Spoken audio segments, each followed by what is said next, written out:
friends, welcome to the channel. And today we are going to study about light, that is what is light and how the various phenomena of lights take place. Okay, so without any delay, let's start the session for today, and we are having the chapter as light. Okay, चलिए, light basically आपका जो हम लोग आज study करने जा रहे हैं, ये चैप्टर आपका 10th क्लास में है सीबीएसई के. ठीक है, सीबीएसई 10th का चैप्टर है लाइट. तो before we start with it, हम इसके बारे में कुछ बात करें तो सबसे पहले हम ये जान जाएं कि लाइट होती क्या है. ठीक है, तो जनरली अगर आपसे लाइट कहा जाए तो आप क्या करते हैं, इसका बहुत ही एक सिंपल से एग्जांपल ले लेते हैं हम लोग कि अगर हम लोग एक रूम पे एंटर कर रहे हैं, और रूम बिल्कुल डार्क है, so will you be able to see something? क्या आप कुछ देख सकेंगे? नहीं, obviously not. You can not see it. Why? Because there is too much darkness. You can not see the objects. Immediately what you used to do, you just simply switch on the light. आप light को switch on करते हैं और light आपकी glow करती है. जैसे ही आपके रूम में लाइट हो जाती है, you can see the things, you can watch the various objects. So light is basically what? It is a form of energy which gives us what? Which gives us sensation of sightness. देखने में मदद करती है. It enables us to see the things. It is a form of energy. It is a form of energy which is giving us the sensation of sightness. Means it is enabling us, helping us to see the things. Okay. चलिए. Now this was all about the light. अब कई theories थी light से related. जैसे सबसे पहली इस पे जो थ्योरी थी वो न्यूटन कॉस्मोस्केलर थ्योरी थी, जिसपे कहा गया कि लाइट जो है टाइनी पार्टिकल्स से मिलकर के बनी हुई है. देन हाइगन्स थ्योरी और भी अदर थ्योरीज आई. आपको जो पढ़ना है, आपको जो समझना है, उसको अगर देखें तो यहां पे मैं आपको एक ऐसी चीज बता रहा हूं जो आपके लिए बिल्कुल सब कुछ उसमें कवर कर लेगी. आप बस इस चीज को समझ के चलिएगा. ठीक है, लाइट आपकी जो है ड्यूअल नेचर सपोर्ट करती है. ध्यान से सुनिए, लाइट आपकी क्या करती है? Light is supporting the dual nature. Dual nature है लाइट का. दो तरीके से बिहेव करती है. कैसे कैसे करती है? One, it is acting like particle, and one, it is acting like wave. So the two natures of the light are particle nature and wave nature. Okay, now in particle nature we have two phenomena. मैं अभी explain करूंगा उन्हें. Two phenomena are there for the particle nature. What are those? They are reflection and refraction. ठीक है, reflection and refraction. और wave nature की अगर बात करें तो वेव नेचर तीन तरीके से होता है. One is polarisation. ये आप जस्ट फॉर द नॉलेज रख सकते हैं क्योंकि ये आपको 12th में ज्यादा डिटेल में पढ़ना है. The polarisation, diffraction, and the third and the very last one is interference.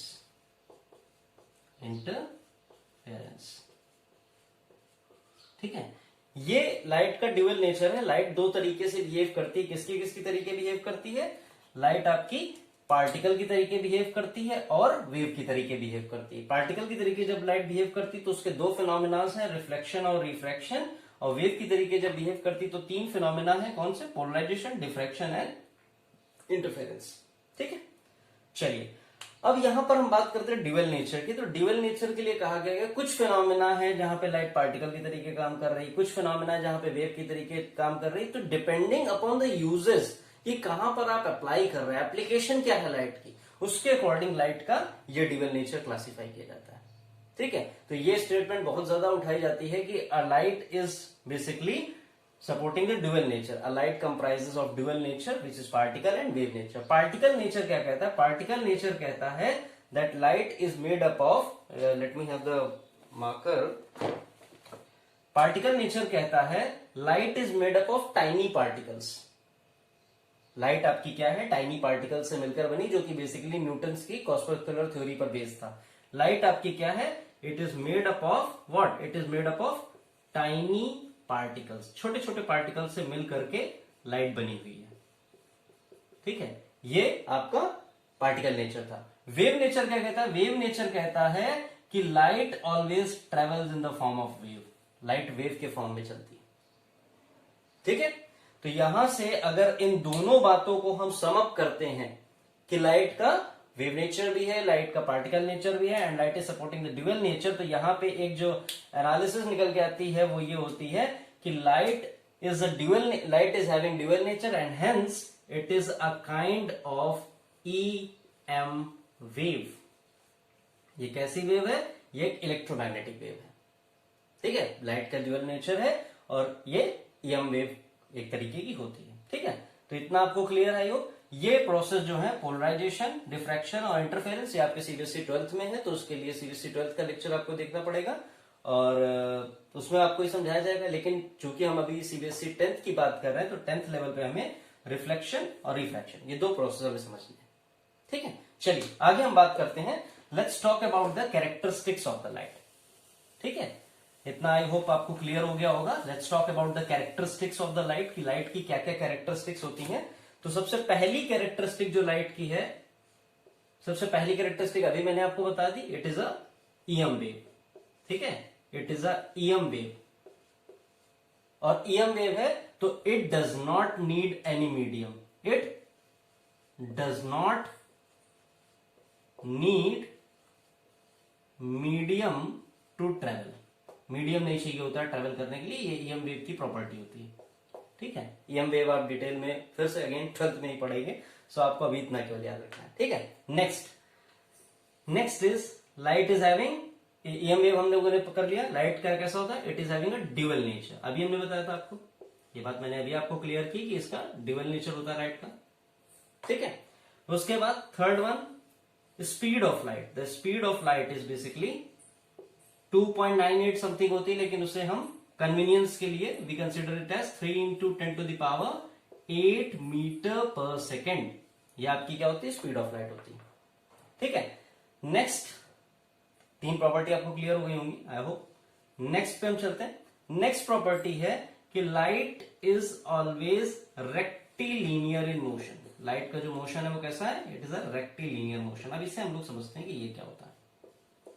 Light is having a rectilinear motion. Rectilinear का मोशन है, कोई भी ऑब्जेक्ट अगर एक स्ट्रेट लाइन में चल रहा है तो वो रेक्टिलिनियर मोशन है। ठीक है, लाइट आपकी जो बेसिकली है, जैसे आप कभी आप ऑब्जर्व करें, जैसे आप इस तरीके से टॉर्च ले लें, सपोज ये आपने टॉर्च ले ली, ठीक है, और इसे आप अगर ग्लो करें तो आप देखते क्या है, आप इसको जब ग्लो करते हैं बिल्कुल डार्कनेस में, काफी डार्कनेस, और आप इसे ग्लो करें तो आप देखते हैं इस तरीके की एक बीम जा रही होती है, सोर्ड, तलवार ऐसा लगता है आपको देखने में, खेलते हैं तो ये जो बीम जा रही होती है, ये क्या है? ये बीम आपकी कई लाइन से मिलकर बनी हुई है, इस तरीके से कई छोटी छोटी लाइनों से मिलकर बनी है। ठीक है, और ये लाइंस आपकी क्या है? ये छोटे छोटे टाइनी पैकेट्स हैं, ये जो कि एक दूसरे को क्या कर रहे होते हैं? फॉलो कर रहे होते हैं, इस तरीके से छोटे छोटे पैकेट्स होते हैं। ठीक है, छोटे छोटे, यही आपकी न्यूटन्स कॉस्मोस्कुलर थ्योरी है और पार्टिकल नेचर है लाइट का। ठीक है, ये सारी क्या है? स्ट्रेट लाइन में ट्रेवल कर रही है। Since light is travelling in a straight line, तो हम उसे क्या कहते हैं? It is having a rectilinear motion. ठीक है, इसका मोशन कैसा होता है? इसका मोशन आपका रेक्टिलिनियर होता है, प्रोपोगेशन इसका रेक्टिलिनियर होता है। ठीक है, लाइट का मोशन रेक्टिलिनियर है, यानी कि लाइट कैसे ट्रेवल करेगी? लाइट आपकी यूं सीधी लाइन में ट्रेवल करती है। जब ये सीधी लाइन हम ड्रॉ करते हैं लाइट के पाथ को शो करने के लिए, लाइट के प्रोपोगेशन को शो करने के लिए, तो इसे हम कहते हैं रे of the light.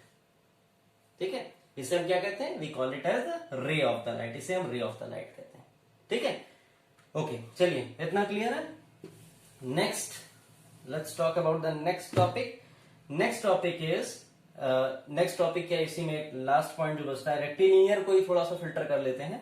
Rectilinear motion में भी लाइट जो है आपकी तीन तरीके से होती है। ये जो बीम बनती है, जो अगर एक रे है तो ये क्या है? ये एक रे है, एक लाइन एक रे है। अगर इस तरीके की कई रेज हो जाती हैं तो ये क्या है? ये हमारे पास बंच ऑफ रेज है। ठीक है, ये बंच ऑफ रेज है, तो कई सारी rays, n number of rays मिलकर के क्या बनाती हैं? They form beam of the light. ठीक है, क्या बनाती है? बीम ऑफ द लाइट बनाती हैं। तो बीम ऑफ द लाइट में अगर ये सारी इक्वी डिस्टेंट है तो इन्हें हम कहते हैं पैरेलल बीम। ठीक है, अगर एक ऐसा कुछ हो कि एक पॉइंट से ये सारी बीम निकले और इस तरह से डाइवर्ज हो जाए। ये सारी बीम ऑफ लाइट है एक सोर्स से निकली और इस तरीके से डाइवर्ज हो गई, तो ये क्या हो रही है, फैल रही है, दे आर स्प्रेडिंग आउट, तो these are known as diverging beam. ठीक है, these are known as diverging beam. और इसी तरीके से यदि एक जगह पर आकर के सारी रेज क्या हो रही है, अकोमोडेट हो रही हैं, सारी रेज एक जगह पे आके अकोमोडेट हो रही हैं, कलेक्ट हो रही हैं, तो ये सारी कहलाती हैं आपकी कन्वर्जिंग, कन्वर्ज हो रही है ना क्योंकि ये, so they are known as converging beam. ठीक है, ये क्लियर आपको? ठीक, इसमें एक पॉइंट और आता है जो कि मोस्ट इंपॉर्टेंट है, काफी बार पूछा भी जाता है और इसका मतलब आपको आगे काफी यूज होगा इसका, और ये वर्ड कभी भी आपसे एग्जामिनेशंस में या वाइवा में पूछा जा सकता है। लाइट का जो एक नेचर और है, एक प्रॉपर्टी और है, that is it is transverse in nature. अब देखिए ट्रांसवर्स क्या होता है, it is transverse in nature. Transverse कहने का मतलब है कि लाइट, क्योंकि कैसी है, इलेक्ट्रोमैग्नेटिक वेव है, लाइट आपकी इलेक्ट्रोमैग्नेटिक वेव है, तो इलेक्ट्रोमैग्नेटिक वेव होने की वजह से उसमें इलेक्ट्रिक कंपोनेंट भी होगा, मैग्नेटिक कंपोनेंट भी होगा। देखा, जैसे ईएम हमने लिखा था ना, ईएम वेव, तो इलेक्ट्रिक कंपोनेंट भी होगा, मैग्नेटिक कंपोनेंट भी होगा। लाइट आपकी 2 कंपोनेंट्स होंगे उसमें, जिसको कि हम किसके बेसिस पे डिफाइन कर रहे थे, पार्टिकल और वेव नेचर। ठीक है, तो लाइट के ये दोनों कंपोनेंट और डायरेक्शन, डायरेक्शन मतलब जिस डायरेक्शन में लाइट आपकी प्रोपोगेट हो रही है, तो यानी कि तीसरी चीज क्या होगी, तीसरी चीज होगी propagation of the light, propagation of the light. बेटा ये तीनों चीजें, ई कंपोनेंट, एम कंपोनेंट और प्रोपोगेशन, ये तीनों क्या होंगे, they will be mutually perpendicular to each other. Mutually perpendicular का मतलब है कि सारे एक दूसरे से क्या होंगे, 90 डिग्री पे। सपोज अगर ये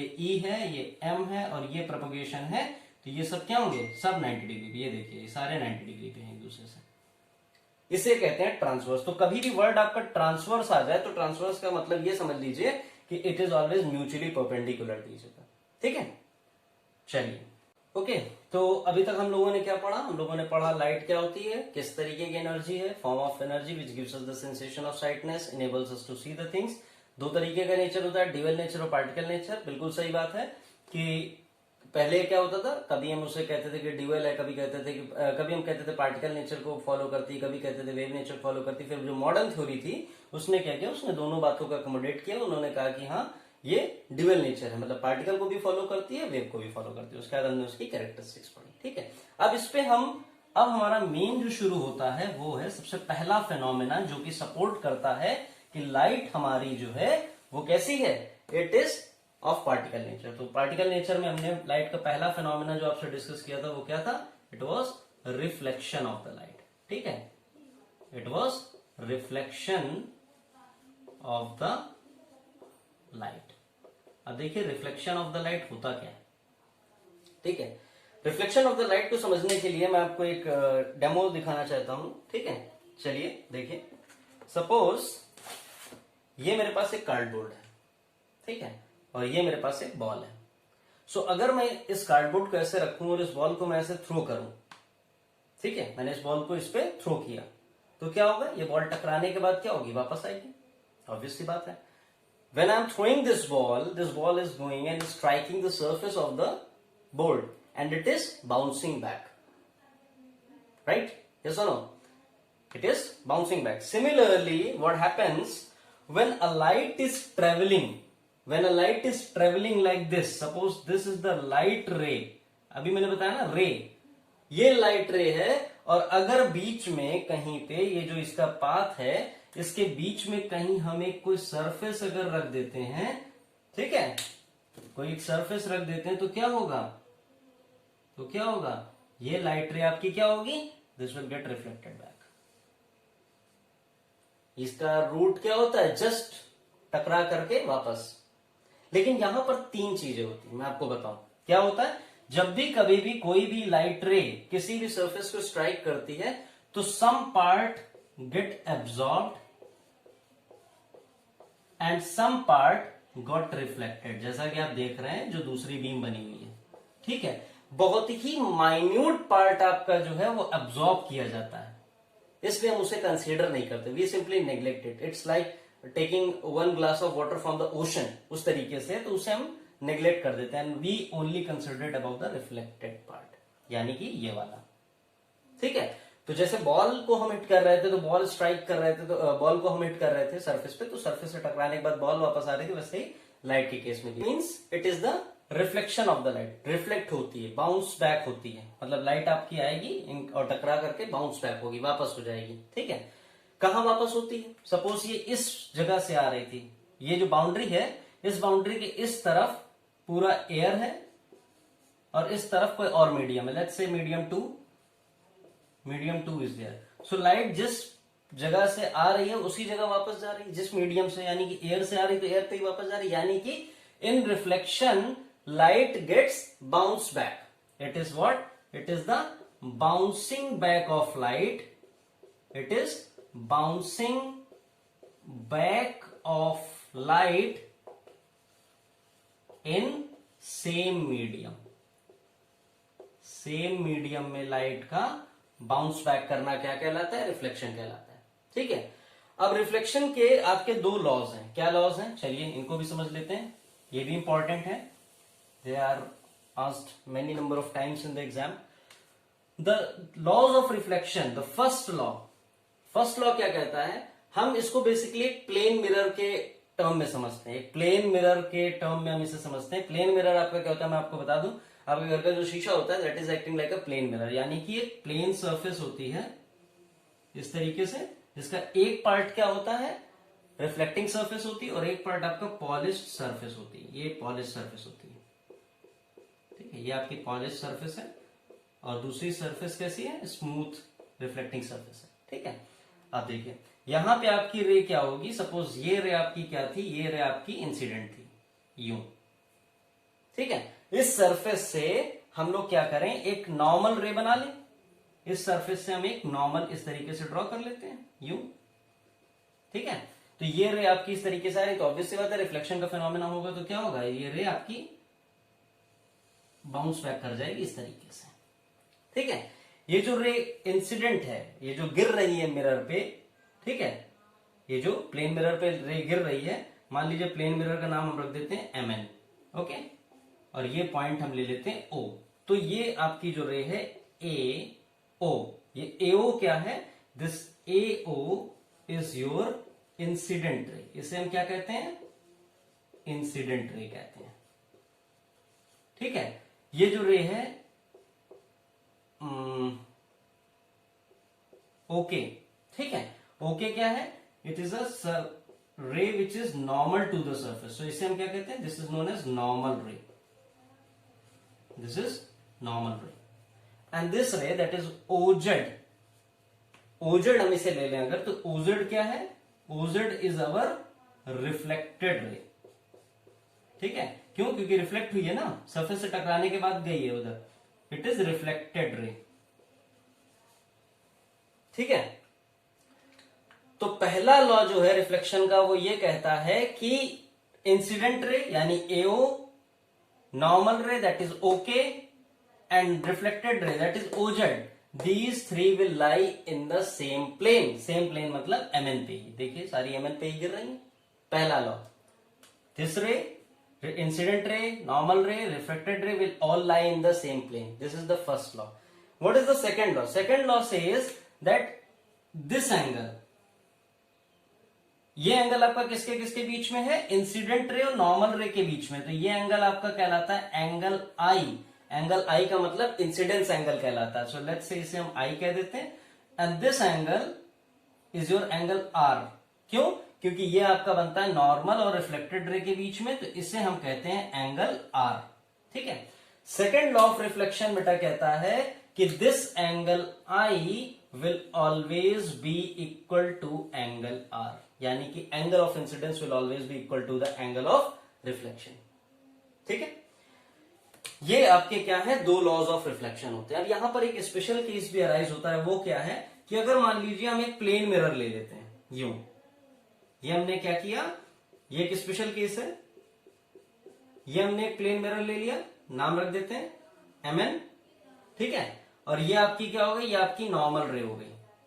ठीक है, ये आपका O और ये आपका K, ये आपकी नॉर्मल रे हो गई। अब मैं कहूं कि अगर इंसिडेंट रे बेटा मैं नॉर्मली गिरा रहा हूं, नॉर्मली रे गिरा रहा हूं मतलब क्या है? इंसिडेंट रे भी आपकी यूं आ रही है, ये आपकी इंसिडेंट रे। तो रिफ्लेक्टेड रे कैसी होगी, रिफ्लेक्टेड रे भी आपकी कैसी हो जाएगी, आपकी बिल्कुल सेम तरीके से रिफ्लेक्टेड रे भी चली जाएगी यू।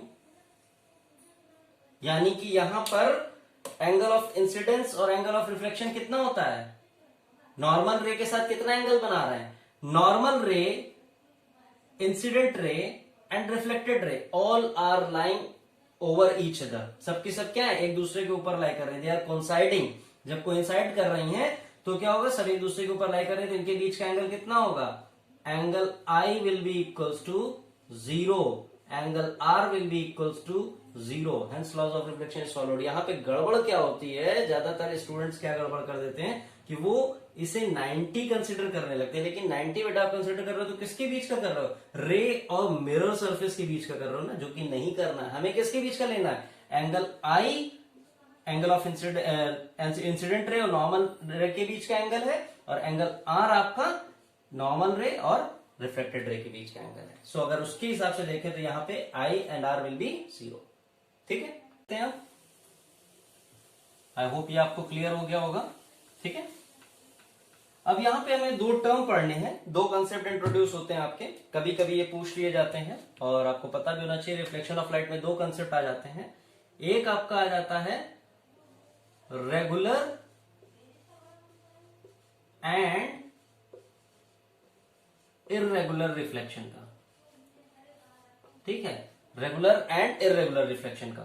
और एक कंसेप्ट आपका आ जाता है रियल एंड वर्चुअल इमेज का। ठीक है, तो 1 बाय 1 हम इसे डिस्कस कर लेते हैं जल्दी से, ज्यादा टफ कंसेप्ट नहीं है, सिंपल है। देखिए, सबसे पहले अगर हम बात करें रेगुलर एंड इर्रेगुलर रिफ्लेक्शन की, तो रेगुलर और इर्रेगुलर रिफ्लेक्शन क्या होता है, अगर हमारी सरफेस बेटा स्मूथ है, सरफेस हमारी स्मूथ है, ये आपकी सरफेस इस तरीके से बिल्कुल स्मूथ सरफेस अगर आपकी है, तो अगर आप यहां पर देखो तो रिफ्लेक्शन कैसा होगा, ये आपकी नॉर्मल रे हो गई, ये आपकी इंसिडेंट रे हो गई, और ये आपकी रिफ्लेक्टेड हो गई। अब जितनी भी रेज गिरती हैं, ये तो एक रे की बात है, अगर मल्टीपल रेज अगर गिर रही है, सपोज ये आपकी रे है तो ये इस तरीके से रिफ्लेक्ट हो जाएगी, नाउ दिस रे will get reflected like this. यानी कि आप देख सकते हैं कि every time a ray is falling on the mirror it is getting reflected and in a regular fashion, these rays are parallel to each other, एक pattern है इनके बीच में। लेकिन अगर यहीं पर हम क्या करें, एक डिस्टॉर्टेड सर्फेस ले लें, डिस्टॉर्टेड सर्फेस का मतलब है इर्रेगुलर सर्फेस ले लें, तो यहां पर बेटा रिफ्लेक्शन कैसा होगा, यहां पर रिफ्लेक्शन अगर मान लीजिए ये रे गिरी तो ये इधर चली गई, अगर ये रे मान लीजिए इस तरीके से इंसिडेंट है तो ये इधर जाएगी। ठीक है, ये रे आपकी इधर गिरी तो ये ऐसे चली गई। यानी कि आप देख रहे हैं यहाँ पे कोई आपको फिक्स्ड पैटर्न नहीं मिल रहा है। यहाँ पे आपकी ये मान लीजिए वाली सरफेस थी जो आपकी पॉलिश साइड है, ठीक है, तो आपकी ये इर्रेगुलर सरफेस है, यहाँ पे क्या हो रहा है, रेज स्कैटर हो रही है, फैल रही है हर दिशा में, अलग अलग दिशा में फैल रही है, जबकि यहाँ पे ऐसा नहीं हो रहा है। तो ये क्या है, this is your regular reflection, where this is your irregular reflection, या इसी को डिस्टॉर्टेड रिफ्लेक्शन कहते हैं, या इसी को हम जो है आपका इसी को हम लोग इर्रेगुलर या डिस्टॉर्टेड भी कहते हैं। ठीक है, चलिए इसके बाद हम अच्छा हाँ, इसी को कभी कभी डिफ्यूज्ड भी कहते हैं। ठीक है, इसी को कई बार डिफ्यूज्ड भी कहते हैं। डिफ्यूज मतलब होता है ना फैल जाना, वैसे ही इसे डिफ्यूज्ड भी कहते हैं। ठीक है, so this is all about the regular and irregular. इसमें आपको इतना ही पढ़ना है। आपको रेगुलर के लिए सरफेस कैसी होनी चाहिए, स्मूथ सरफेस होनी चाहिए, इरेगुलर के लिए या डिफ्यूज के लिए it will be distorted surface, irregular surface होनी चाहिए। ठीक है, अब हम आ जाते हैं अपने रियल और वर्चुअल इमेज पे। देखिए रियल इमेज क्या होती है। रियल इमेज आपकी, पहले तो आप रियल और वर्चुअल वर्ड को समझ लीजिए। Real means something which is है, वास्तविकता है। ठीक है, और वर्चुअल ऐसा जो कि नहीं है। जैसे कि हम लोग इस समय ऑनलाइन क्लासेस अगर लेते हैं तो ऑनलाइन क्लासेस क्या है, एक एनवायरमेंट क्रिएट किया जा रहा है कि क्लास चल रही है। We are creating an environment that yes it is a class, लेकिन ना चेयर्स है, ना स्कूल है, ना बिल्डिंग है, कुछ नहीं। हम लोग सिर्फ एक इमेजिन कर रहे थे, ये क्या वर्चुअल है, होता नहीं है लेकिन हम लोग फील करते हैं कि हाँ है। ठीक है, सो रियल इमेजेस क्या होती हैं, ये बेटा वो इमेजेस हैं जो आपकी स्क्रीन पर ऑब्टेन की जा सकती है। यानी कि आप अगर स्क्रीन लगा दें, पर्दा लगा दें, तो उस पर आपको इमेज अगर मिल रही है तो वो कैसी होगी, रियल होगी। जबकि अगर आपको स्क्रीन पर इमेज नहीं मिल रही है, if image is not on screen, screen पे नहीं मिल रही है सॉरी, तो उस केस में क्या होगा, द इमेज इज वर्चुअल। ठीक है, तो रियल और वर्चुअल में यही कंसेप्ट आपको समझना है, क्योंकि जितने भी अभी हम केसेस पढ़ेंगे कॉनकेव मिरर का, कॉन्वेक्स मिरर का, देन लेंसेस का, तो उसमें हमें नेचर बताना होता है कि इमेज कैसी, तो वहां पे हमें रियल वर्चुअल देखना होता है। ठीक है, तो रियल इमेजेस कौन सी हैं जो कि स्क्रीन पर मिलती हैं, और वर्चुअल इमेजेस कौन सी जो स्क्रीन पर नहीं मिलती। ठीक है, चलिए इसके बाद हम नेक्स्ट डिस्कस करते हैं। Let's talk about the reflection through a plane mirror. अभी हमने प्लेन मिरर के बारे में सुना, पढ़ा, अब हम प्लेन मिरर से रिफ्लेक्शन को समझते हैं कि प्लेन मिरर में रिफ्लेक्शन होती कैसे है। ठीक है, देखिए प्लेन मिरर जनरली आपके रूम का वो मिरर है जो कि आप ड्रेसिंग टेबल के पास देखते हो। ड्रेसिंग टेबल के पास एक मिरर लगा होता है जिसपे आप जाके नेक टाई वगैरह लगाते हैं, क्रीम वगैरह लगाते हैं, हेयर कॉम्ब करते हैं, वो आपका प्लेन मिरर है। ठीक है, तो अगर मान लीजिए प्लेन मिरर आपका कुछ इस तरीके से है, ठीक है, तो ये आपकी एक सरफेस हो गई जो स्मूथ वाली थी, और ये आपकी क्या हो गई, ये आपकी पॉलिश साइड हो गई। ठीक है, अब मान लीजिए अगर आप इसके सामने जाकर खड़े हो जाते हैं, ये आप आए और आप इसके सामने क्या हो गए, खड़े हो गए। ठीक है, ये आप इसके सामने आके खड़े हो गए। ठीक है, तो आपको इमेज कहां दिखती, आप अगर मिरर के सामने खड़े होते हो तो आपको इमेज दिखता है कि मिरर के पीछे है, ऐसा लगता है कि कोई उधर भी है। ठीक है, तो इमेज आपको कहां मिलती, इमेज आपको इधर कहीं मिलती है ना, इमेज आपको इधर कहीं मिलती है। ठीक है, ये आपका है प्लेन मिरर, नेम रख देते हैं हम इसका MN। आप यहां खड़े हो तो आप किसकी तरीके काम कर रहे हैं, you are acting like the object in the front of the mirror, you are acting like the object, और मिरर के उस तरफ आपकी इमेज बनती है। So this is what, this is your image. आप हमेशा एक फील करेंगे कि जब भी कभी भी आप आगे बढ़ते हैं तो वो जो इमेज है वो भी आगे आती हुई दिखाई देती है, और जब भी आप पीछे हटते हैं तो इमेज भी आपको पीछे हटती दिखाई देती है। यानी कि यहां से इंटरप्रिटेशन क्या आता है, हमेशा याद रखिएगा, in plane mirror it is always there that object का मिरर से जितना भी डिस्टेंस होगा, ठीक है, वही डिस्टेंस हमेशा इमेज का मिरर से होता है। अगर मिरर और ऑब्जेक्ट के बीच के डिस्टेंस को हम बेटा यू से इंडिकेट करें, जिसे हम ऑब्जेक्ट डिस्टेंस कहते हैं, और मिरर और इमेज के बीच के डिस्टेंस को अगर हम वी कहें, जिसे हम इमेज डिस्टेंस कहते हैं, तो हमेशा प्लेन मिरर के केस में क्या होगा, सबसे पहली चीज u will be equal to v, ये सबसे पहली चीज है। Means image distance will always be equal to object distance. उसके बाद आपकी जितनी हाइट है, जितना आपकी हाइट है, आपको मिरर पे भी उतनी हाइट अपीयर होती है। ऐसा तो नहीं कि आप अगर 5 फीट 4 इंचेस के हो तो आपको मिरर पे 6 फीट दिखा देने लगता है, ऐसा नहीं होता। सो यानी कि यहां पर अगर मैं कहूं हाइट ऑफ द ऑब्जेक्ट, ठीक है, हाइट ऑफ द ऑब्जेक्ट जिसे हम HO से डिनोट करते हैं वो, और हाइट ऑफ द इमेज जिसे हम HI से डिनोट करते हैं U, ये आपकी क्या होगी, they both will be equal. Height of image will always be equal to the height of object. ये बात आपको हमेशा याद रखनी, ये 2 पॉइंट सबसे इंपॉर्टेंट है प्लेन मिरर इमेज फॉर्मेशन की। ठीक है, अब देखिए इमेज फॉर्मेशन होती कैसे, चलिए इसको भी हम लोग समझ लेते हैं।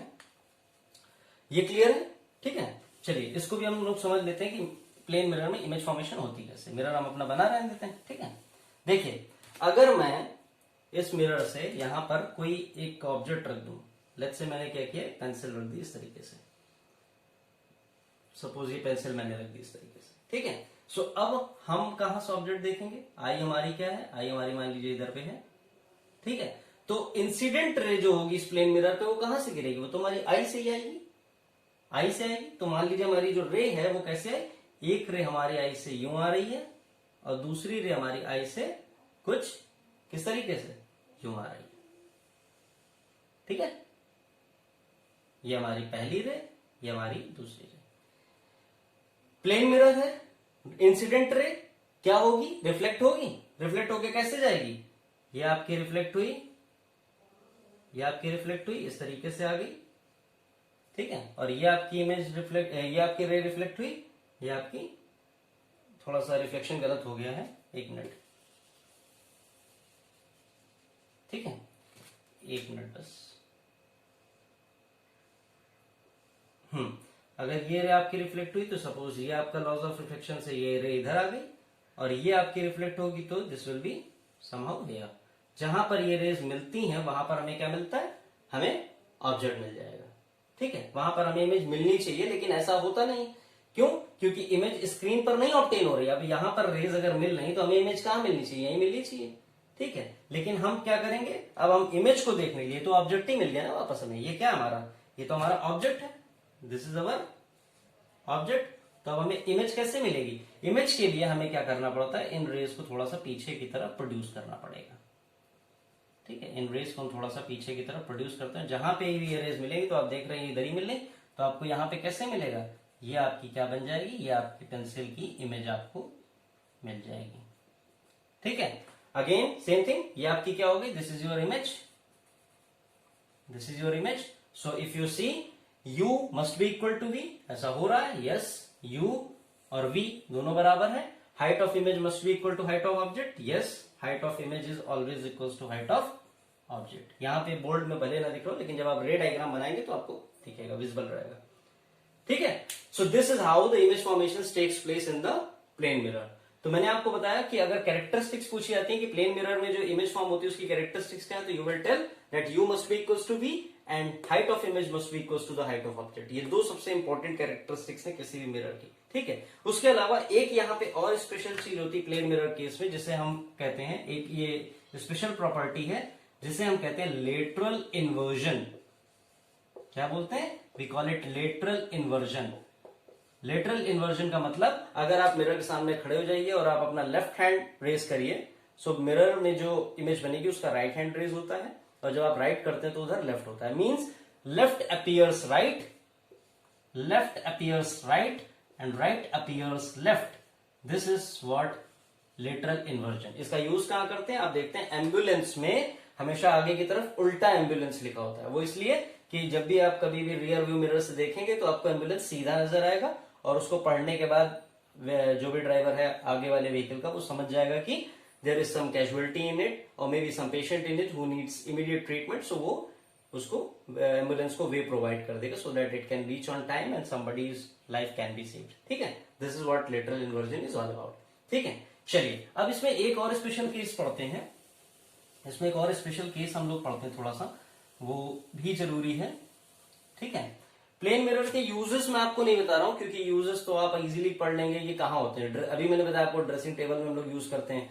देन उसके बाद मैंने आपको बताया कि इसका यूज और भी जगह पे होता है। प्लेन जहां भी आप मिरर देख रहे हो वहां पर आपको इसका यूज मिल जाएगा। हालांकि मैं उसको 2 मिनट में खत्म कर दूंगा अगर देखता हूं कि बच जाता टाइम। ठीक है, इसमें मैं एक चीज आपको ये बता रहा था, सपोज अगर 2 प्लेन मिरर हम ले लें, एक प्लेन मिरर हमने यू ले लिया, ये, ठीक है, suppose this is our first plane mirror, और एक हमने मिरर ले लिया यूं, ये भी।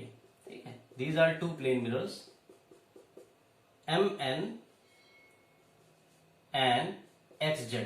ये 2 हमने प्लेन मिरर ले लिए जो कि क्या है, थीटा एंगल इनके बीच में है। ठीक है, तो अब यहां पे कई बार कॉम्पिटिशन में क्वेश्चन आता है कि इसमें कितनी इमेजेस ऑब्टेन होती हैं, हम कितनी इमेजेस यहां पर ऑब्टेन कर सकते हैं, कितनी इमेजेस बनेंगी इन 2 प्लेन मिरर्स के बीच में। इसका ये किसका केस है, ये केस है आपका मल्टीपल रिफ्लेक्शन का केस है बेटा। ठीक है, ये आपका मल्टीपल रिफ्लेक्शन का केस है, और इसका सबसे बढ़िया एग्जांपल आप अगर देखना चाहते हैं तो आप देख सकते हैं बार्बर की शॉप पे।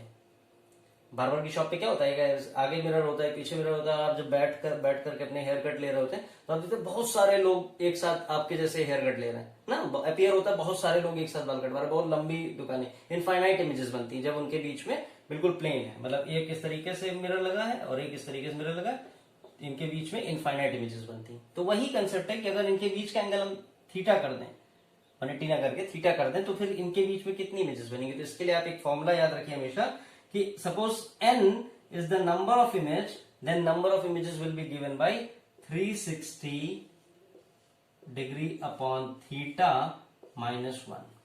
ठीक है, 360 upon theta minus 1। ये कब होता है, ये फॉर्मूला आपका एप्लीकेबल है जब आपकी इवन इमेजेस बनती है। ठीक है, और ऑड के लिए क्या हो जाता है, n will be 360 upon theta। ये हो जाता है ऑड नंबर ऑफ इमेजेस के लिए। ठीक है, अगर आपका इवन इमेजेस है तो ये फॉर्मूला, ऑड इमेजेस है तो ये फॉर्मूला। ठीक है, इसके बाद अगर हम बात करें प्लेन मिरर्स की कहां कहां यूज होते हैं, हम देखते हैं कि आजकल मॉल्स में और शॉपिंग कॉम्प्लेक्सेस में प्लेन मिरर्स का यूज होता है। लाइट ज्यादा ताकि दिखे ना, कि प्लेन मिरर्स होंगे तो रिफ्लेक्शन होगा लाइट्स का कंटिन्यूसली, तो ज्यादा लाइट दिखेगी। देन इसका यूज हम लोग कहां करते हैं, ड्रेसिंग टेबल पे, अपने घर पे सजने के लिए, तैयार होने के लिए करते हैं। ठीक है, उसके अलावा इसका और जो यूज है वो आपका यूज किया जाता है सोलर कुकर्स में। क्यों, क्योंकि ये क्या करता है, हीट को एब्जॉर्ब करता है, तो सोलर कुकर्स में भी प्लेन मिरर्स का यूज करते हैं. सो आई होप यहां से आपको ये काफी क्लियर हो गया होगा. इफ इन केस आपको कोई डाउट होता है इसमें, तो you can leave it in the comment section so that we can rectify it and we can have the video on it. Okay, बाकी इसके आगे हम लोग प्लेन मिरर्स के आगे जो है आपके कॉन्वेक्स मिरर और कॉन्केव मिरर जो कि स्फेरिकल मिरर्स होते हैं उनके वीडियो हम लोग जल्दी आपको रिलीज करेंगे. Hope so, stay tuned and thank you for watching. Have a great time.